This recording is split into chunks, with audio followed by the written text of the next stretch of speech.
share screen dari saya? Udah, Ibu. Oke, makasih Bika.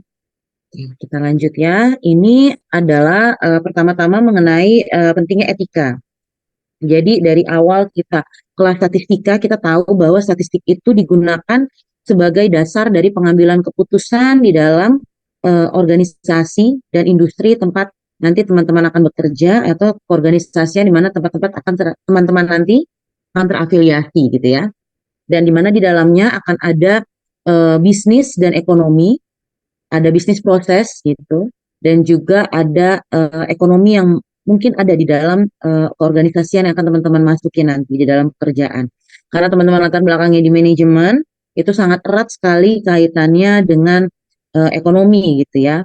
Oleh karena itu, penggunaan data harus mengikuti pedoman etika agar hasil analisisnya tidak menyesatkan. Jadi semuanya based on data gitu. Kesalahan atau manipulasi data dapat berdampak pada keputusan yang tidak tepat. Gitu. Jadi seperti yang saya pernah 2 minggu yang lalu kayaknya ya, waktu saya paparkan, saya share juga ke teman-teman tentang tesis saya. Dalam tesis saya ada 10 hipotesis dan hanya 4 yang diterima, 6 yang tidak diterima. Apakah itu dianggap sebagai sebuah penelitian yang tidak baik atau sebuah penelitian yang gagal? Tidak.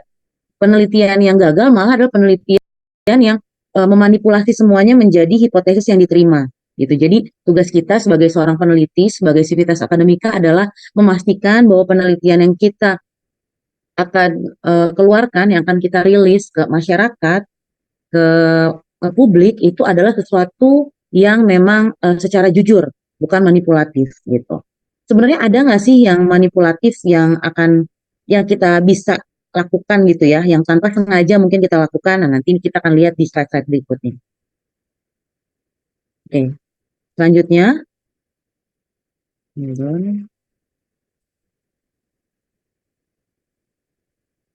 Pedoman etika dalam statistik ini menekankan pada objektivitas dalam analisis, kejujuran dalam pelaporan, dan transparansi dalam metode.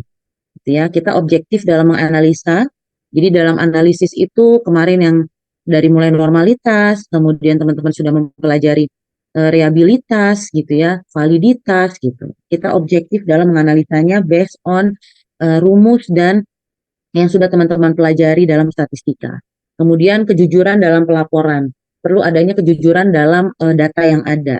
Saya sempat cerita juga waktu saya bikin tesis itu, awalnya saya membuat awalnya responden saya itu hanya sekitar 100 orang gitu ya.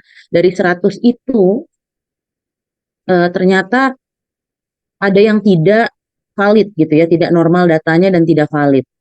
Kemudian itu mengakibatkan bahwa data yang saya masukkan tidak valid dan tidak reliabilitas sehingga saya menambah responden lagi itu.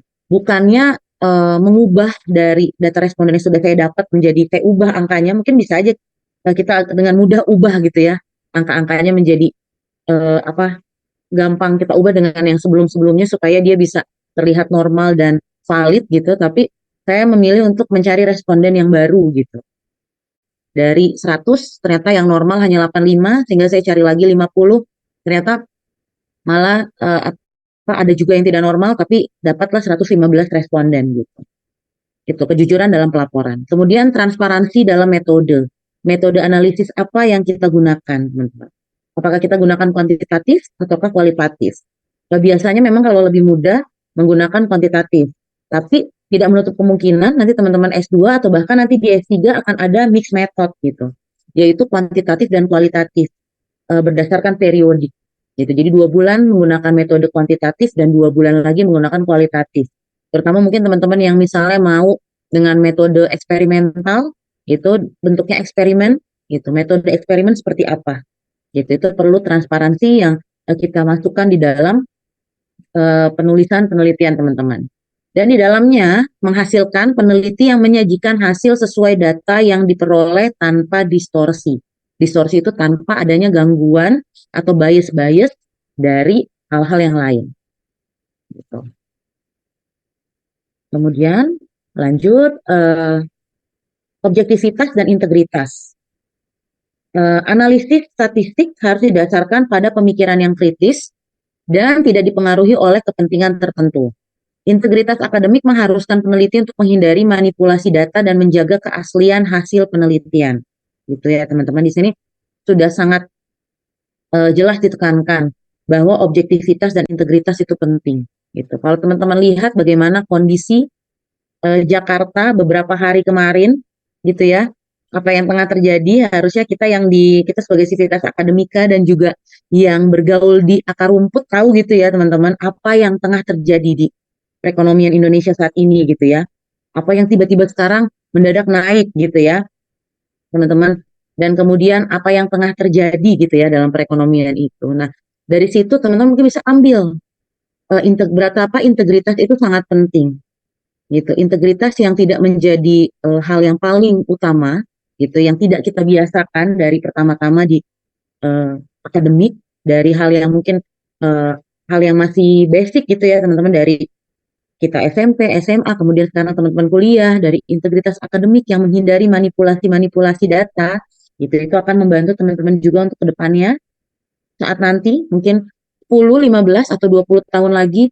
teman-teman ada di posisi-posisi tertentu, yang dimana tidak ada yang bisa untuk mengecek, atau teman-teman punya kuasa penuh di dalamnya, gitu ya, saat sudah terbiasa dengan integritas, gitu.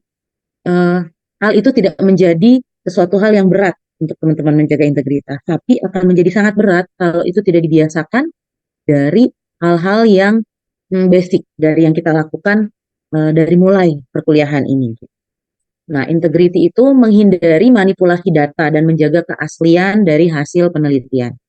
Walaupun kalau dipikir-pikir dalam integriti ini sebenarnya ini bukan suatu hal yang sulit awalnya, tapi akan menjadi sulit karena hmm, saat banyak di sekitar kita yang tidak integritas. Jadi ternormalisasi untuk tidak melakukan integritas gitu ya. Nah, sekarang ada yang nanya juga bagaimana dengan penggunaan AI? Apakah itu berpengaruh terhadap integriti? Kalau menurut saya pribadi, integriti menggunakan AI itu tidak apa-apa, tidak masalah penggunaan AI, tapi AI itu bukan yang menyetir kita sebagai akademisi gitu ya, teman-teman. Tapi AI itu menjadi alat bantu untuk kita. Dulu mungkin saya untuk mencari data di bab 2 itu kan semuanya tentang teori. Mencari teori itu saya harus ke perpustakaan berhari-hari untuk mengecek buku-buku atau jurnal-jurnal ilmiah untuk dimasukkan ke dalam bab 2. Tapi sekarang teman-teman nggak perlu itu, teman-teman bisa gunakan, ya we can name it lah, ChatGPT, Gemini gitu ya, yang bisa untuk membantu kita mencari jurnal-jurnal ilmiah, bahkan tanpa harus teman-teman eh, bisa mengakses jurnal ilmiah seperti Scopus, Elsevier, atau kemudian hmm, hmm, ada banyak lah yang lain gitu ya, Emerald gitu ya, tanpa teman-teman harus masuk ke jurnal-jurnal ilmiah yang berbayar dengan harga yang cukup mahal. Teman-teman bisa cari di Gemini, dia akan memberikan itu misalnya, atau ChatGPT dengan premium yang mungkin harganya sekarang udah cukup mahal gitu ya. Dulu mungkin masih sekitar around 500.000, kalau sekarang tuh bisa sampai 1-2 jutaan gitu teman-teman. Tapi teman-teman bisa menggunakan itu untuk berbagai hal gitu. Nggak perlu lama-lama seperti saya harus bolak-balik ke perpustakaan, di perpustakaan ini nggak ada, saya harus ke perpustakaan yang lain gitu. Sekarang ada e-book, ada jurnal ilmiah, begitu banyak hal yang mudah, dan itu bisa ditemukan lewat AI. Sekarang ada AI yang khusus untuk pencari jurnal juga gitu. Teman-teman gunakan itu nggak masalah. Apakah itu mengganggu integritas kita? Sebenarnya harusnya enggak gitu ya. Tapi ada hal-hal yang supaya integritas itu tetap, bahwa setiap menyadur dari jurnal, jurnalnya harus dituliskan gitu. Kemudian yang kita khawatirkan kalau di AI itu, dia hanya memunculkan idenya, tapi dia tidak memberitahukan jurnalnya, tidak memberitahukan sumbernya dari mana gitu. Nah, itu yang perlu hati-hati. Jadi jangan kita yang disetir oleh AI, tapi AI menjadi alat bantu kita untuk mengerjakan tugas-tugas penelitian. Gitu. Mudah untuk dikatakan, tapi akan sulit saat kita waktunya mepet gitu misalnya untuk mengerjakan gitu ya. Tapi sebisa mungkin kita tetap pada koridor integrity itu. Kemudian bias dalam analisis. Nah, ini adalah salah satu hal juga yang penting, adanya bias. Bias dapat muncul ketika peneliti tidak berpikir secara kritis terhadap data yang dianalisis. Gitu ya. Kemudian dapat mempengaruhi hasil yang menyebabkan kesimpulan yang tidak akurat. gitu. Jadi bias bisa terjadi saat kita tidak melihat data yang dianalisis dengan lebih dalam. Dimulai dari proses teman-teman dari variabel membuat indikator, tidak memberikan indikator yang benar-benar akurat terhadap variabel tersebut, gitu ya. Sehingga dalam proses melihat kesimpulan dari indikator-indikator itu tidak maksimal atau ada bias dari indikator masing-masing indikator ternyata punya kemiripan. Terus sebenarnya eh, dari indikator itu gak perlu sebanyak itu diambil, tapi malah diambil semuanya menjadi bias gitu. Itu yang perlu dikritisi. Jadi saat proses pencarian dimulai dari pencarian indikator, teman-teman sudah mulai secara spesifik melihat indikator dengan baik. Kemudian saat pengambilan data juga pengambilan data eh, dilakukan dengan baik gitu ya teman-teman. Tidak dilakukan misalnya kita berharap kita pengennya 100 gitu ya respondennya. Kita cuma dapatkan 80, udahlah 100-nya 20 lagi kita ambil dari 80 yang lain gitu. Kita comot aja dari yang lain sehingga bisa mendapatkan hasil yang sama gitu. Itu bisa menyebabkan bias-bias yang muncul dan akhirnya bisa mengakibatkan kesimpulannya tidak akurat gitu. Nah, kalau ini masih di penelitian, misalnya penelitian di kampus saja gitu ya teman-teman untuk menyelesaikan S1. Tapi kalau ini penelitian yang memang dilakukan dalam skala yang besar misalnya, misalnya mau membuka apa IKN gitu ya, tidak dilakukan dengan baik, apa yang bisa terjadi? Gitu. Hasilnya adalah tidak termanfaatkan dengan baik misalnya, karena hmm, tidak diteliti dengan sungguh-sungguh gitu ya, apa yang bisa dilakukan di sana atau urgensinya apa misalnya.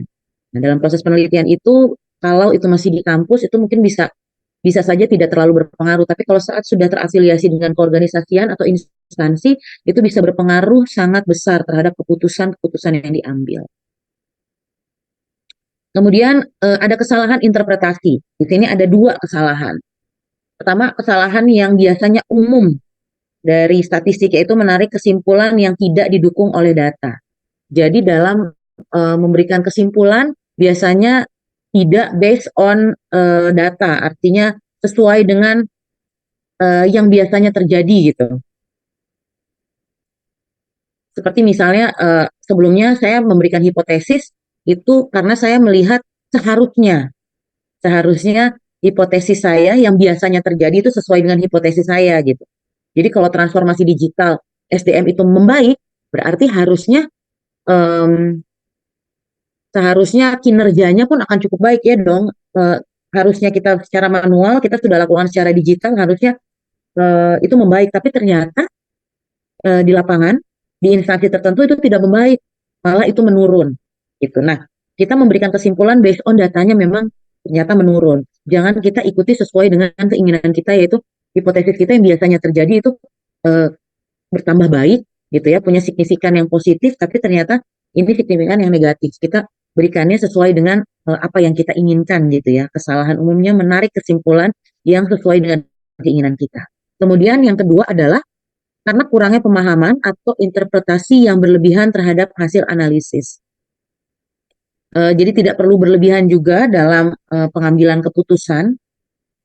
Jika memang transformasi digital SDM itu tadi memberikan kinerja yang menurun, berarti apa yang harus dilakukan? Yang harus dilakukan adalah memberikan pelatihan dan pengembangan dalam digitalisasi kepada karyawan, kepada pegawai gitu ya.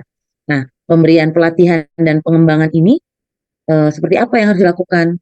Digital transformation supaya digital savvy, semua pegawainya bisa menggunakan, dan kemudian selain itu apalagi? Sebisa mungkin adalah hal yang memang masuk ke dalam penelitian kita, dimasukkan ke dalam indikator yang kita lihat. Jadi kalau transformasi digital SDM itu adalah sebuah variabel, indikatornya adalah transformasi itu bagaimana proses absensi gitu ya SDM. Absensinya sekarang digitalisasi gitu. Nah, berarti yang perlu diajarkan pelatihan pengembangan adalah memberitahukan tentang proses um, proses absensi dengan secara digital misalnya. Nah, absensi secara digital tidak perlu kita harus bisa sampai coding misalnya, gitu ya. Itu terlalu berlebihan, terlalu analisis interpretasinya terlalu lebar. Transformasi digital SDM hanya sampai di bagian apa aja. Karena kalau sampai coding mungkin itu udah digital yang bagi khusus bagi orang-orang yang memang sudah pintar di bidang IT-nya gitu. Kalau yang tidak terlalu paham tentang IT, bisa hal yang basic aja itu sudah sangat baik. Kemudian tanggung jawab peneliti. Nah, ini dia tanggung jawab peneliti, menyajikan data secara akurat, kemudian menjelaskan keterbatasan penelitian dan menghindari interpretasi yang menyesatkan. Jadi kita perlu untuk menyajikan data yang akurat, data yang memang benar-benar tersedia gitu ya, dari yang tadi kita sudah bicarakan di slide-slide pertama, data yang memang ada, kemudian menjelaskan juga di akhir itu biasanya ada kesimpulan dan saran. Kita menjelaskan keterbatasan yang ada di penelitian, bahwa dalam proses penelitian terbatas karena kondisi apa yang terjadi, dan kemudian saran apa yang kira-kira bisa diberikan oleh peneliti untuk penelitian selanjutnya. Ya mungkin bisa untuk memperbaiki hasil dari penelitian, gitu ya. Kemudian menghindari interpretasi yang menyesatkan. Ya, tadi kalau dari data yang sebenarnya, kita harus berikan data yang sebenarnya. Tidak dengan memberikan data yang sesuai dengan keinginan berdasarkan hipotesis kita. Karena tidak perlu khawatir, penelitian yang baik itu bukan penelitian yang semua hipotesisnya benar semua. Tapi yang hipotesisnya diberikan secara jujur kepada pembacanya, pada publik. Gitu. Kemudian etika dalam analisis, tidak memanipulasi model untuk mendapatkan hasil yang signifikan, melaporkan seluruh hasil baik signifikan maupun tidak, menjaga konsistensi dengan teori, dan ini semua agar hasil penelitian tetap valid dan dapat dipercaya. Itu semua seperti yang kita bicarakan dari tadi gitu ya teman-teman ya, ini artinya untuk mencapai hal yang valid dan dapat dipercaya. Kalau mungkin teman-teman pernah dengar hmm, ada guru besar gitu ya yang dicabut gelarnya gitu, misalnya pernah ada gitu yang dicabut gelarnya karena permasalahan yang sifatnya etika gitu. Padahal beliau adalah orang yang sangat pintar, dan untuk mencapai gelar ke guru besar itu bukan suatu hal yang mudah, itu perlu bertahun-tahun. Kalau dengan jalur yang semestinya aja itu minimal eh, paling benar-benar dia di dharmanya itu dilakukan dengan sangat-sangat baik, penelitiannya dilakukan terus menerus, itu minimal banget 12-13 tahun teman-teman. Dan kalau ada yang sampai 20 tahun untuk dapat mencapai gelar guru besar. Jadi itu bukan perkara yang mudah, tapi dia harus kehilangan itu karena hal yang bentuknya etika. Misalnya tidak memasukkan teori yang dia ambil dari siapa gitu. Jadi itu sangat sangat penting saat kita sudah, kalau kita masih peneliti biasa gitu ya teman-teman, mungkin kita bolehlah punya error gitu, ada sedikit error dalam proses masukkan teori. Tapi saat semakin tinggi, dan itu perlu dibiasakan gitu ya teman-teman. Saat dia sudah mencapai di titik tertentu, kalau tidak bisa memberikan etika dalam analisis ini, bisa menghasilkan penelitian yang tidak valid dan tidak dapat dipercaya, dan itu bisa mengganggu ke gelar yang mungkin dimiliki gitu. Dan jangan sampai kita melakukan hal tersebut. Itu juga menjadi pedoman dan evaluasi untuk diri saya sendiri sebagai seorang dosen, dan kita pada umumnya sebagai sivitas akademika gitu ya, sebagai peneliti untuk meneliti dengan sesuai dengan etika analisa yang baik. Ini poin dalam contoh kasus etika. Kasus pelaporan selektif hanya melaporkan hasil signifikan, merupakan pelanggaran etika karena dapat memberikan gambaran yang tidak lengkap terhadap hasil penelitian. Gitu. Jadi seperti contoh yang tesis saya dulu, ada 10 hipotesis, 4 yang diterima, 6 yang tidak diterima atau ditolak pun itu harus kita jabarkan. Kenapa ditolak? Gitu. Dan apakah benar ditolak dari based on data. Jadi datanya memang harus kita tunjukkan, memang datanya ditolak. Ada minus, ada tidak diterima. Gitu. Kemudian mahasiswa perlu mampu mengidentifikasi dan mengkritisi praktik semacam ini. Ya, jika ada pelaporan hasil signifikan dan yang menghasilkan pelanggaran etika, memberikan gambaran yang tidak lengkap terhadap hasil penelitian itu perlu kita kritisi. Kritisi artinya untuk ke diri kita masing-masing terlebih dahulu. Jangan sampai membuat suatu penelitian yang karena dikejar-kejar, jadi kita tidak punya etika dalam proses penulisannya, gitu. Memang kita perlu cepat-cepat teman-teman, tapi etika ini harus tetap dilaksanakan, terutama dalam proses penghitungan data. Biasanya proses penghitungan data ini nih yang sangat tricky gitu ya, supaya cepat-cepat, supaya hasil bagus, udah dibuat dengan cara-cara manipulatif gitu. Sebisa mungkin jangan. Kalaupun cara manipulatif yang sering terjadi itu adalah pendabelan gitu ya. Jadi mendabel yang responden yang baik gitu. Jadi dari 100 ada responden yang bagus sesuai dengan hipotesis kita ada 50 orang. Nah, 50 orang itu sajalah yang kita gunakan gitu. Dan kita gunakan selain itu kita double misalnya menjadi 100 dari hasil 50 itu. Karena itu nanti akan memberikan hasil yang kurang baik di normalisasi dan validitas. Biasanya dia akan tidak normal dan tidak valid gitu. Biasanya kalau di pendabelan-pendabelan itu. Jadi sebisa mungkin kalau memang hasilnya tidak baik, tidak normal gitu ya, teman-teman tambah datanya, tambah respondennya. Sehingga responden yang menghasilkan data yang kurang terhadap hipotesis kita itu bisa punya tandingan dengan responden yang lain gitu. Tapi kalau memang hasil dari responden tambahannya itu menunjukkan bahwa hipotesisnya itu memang ditolak, ya sudah, eh, katakan saja atau tuliskan saja memang ditolak. Sebelum melaporkan hasil, ini checklist etika, peneliti harus memastikan bahwa datanya valid dan reliable. Kemudian analisis dilakukan secara benar, interpretasinya tidak bias, dan pelaporannya dilakukan secara transparan. Itu sebenarnya kalau sudah menggunakan aplikasi, teman-teman masukkan ke aplikasi itu akan sulit untuk mengubah-ubah data gitu ya. Data itu akan bisa terubah-ubah saat belum masuk ke dalam aplikasi gitu ya. Jadi saat masuk aplikasi dilihat oh ini nggak reliable gitu. Terus kemudian balik ke data dan datanya nanti akan diubah-ubah misalnya. Nah itu sebisa mungkin jangan tambah respondennya. Atau dari awal sudah teman-teman mengecek dari teori-teori yang ada dari jurnal. Makanya kenapa kita perlu untuk melihat penelitian-penelitian sebelumnya untuk setidaknya tahu gitu indikator yang mereka gunakan seperti apa dan kalau ada indikator yang tidak baik, lebih baik memberikan indikator yang lebih banyak gitu ya teman-teman. Misalnya 5 indikator karena kalau ada 2 indikator yang tidak baik itu bisa kita hapuskan, bisa kita tidak gunakan gitu.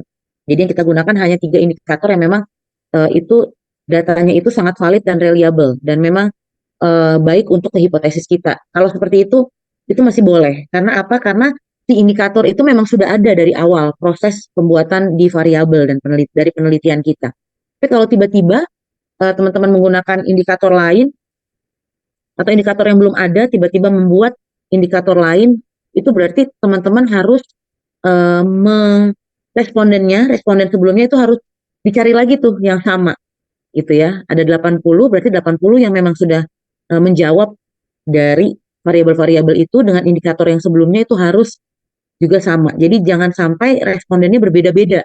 Maka dari itu kenapa jangan sampai indikator itu bertambah setelah proses penghitungan sebisa mungkin sebelumnya dari mulai pertanyaan, dari mulai indikator diturunkan jadi pertanyaan-pertanyaan itu sudah dari awal dipertimbangkan dengan matang. Kemudian interpretasi supaya tidak bias dan pelaporannya dilaksanakan secara transparan. Oke. Ini untuk PM kita hari ini. Di sini etika merupakan bagian integral dari analisis statistik. Tanpa etika, hasil analisis kehilangan kredibilitas dan dapat menyesatkan pengambilan keputusan. Ini yang paling penting di akhir, yaitu untuk pengambilan keputusan, gitu. Dan untuk beberapa peneliti, untuk bagi peneliti yang sudah ada di posisi-posisi tertentu, itu akan menghilangkan kredibilitasnya dan bahkan akan membuat peneliti tersebut tidak dipercaya dan kehilangan title-nya tertentu gitu ya, hal yang sudah payah didapatkan gitu. Oke teman-teman, ini saya stop share dulu. Jauh ini apakah ada yang mau ditanyakan?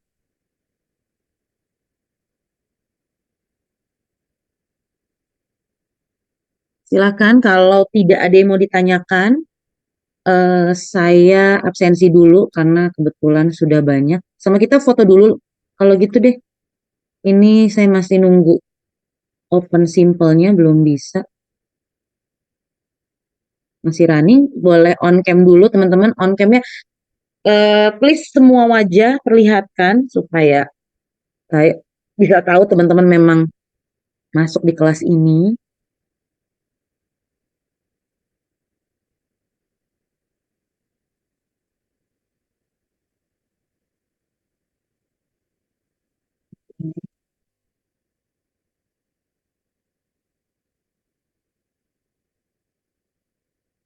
Oke, tolong on cam Nasiwa, Fadila, Desti, Azara, Aska, Irfan, Rosma.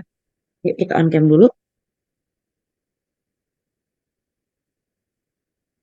Perlihatkan wajahnya, jangan jangan jidatnya aja guys.